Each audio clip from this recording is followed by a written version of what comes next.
ายในเรือนะคะใหญ่มากๆเลยค่ะมีโซนรับรองโซนนั่งเล่นนะคะแล้วก็แถมยังจัดมุมได้สวยมากๆเลยนะคะน่าถ่ายรูปมากๆเลยค่ะและตามมุมต่างๆภายในเรือนะคะก็ยังมีพนักงานนะคะคอยถ่ายรูปให้เราด้วยค่ะรูปก็จะเป็นแบบนี้นะคะแถมยังไม่ต้องเสียเงินเพิ่มด้วยนะคะดีมากๆเลยค่ะ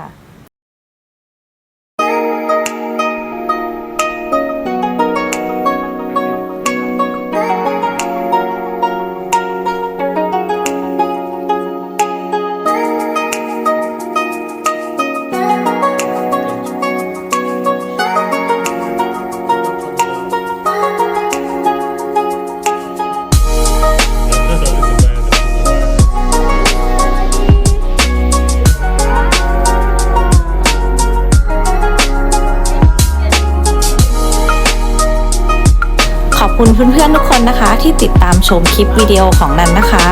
ยังไงก็ดูแลสุขภาพตัวเองด้วยนะคะเจอกันใหม่คลิปหน้าค่ะบ๊ายบาย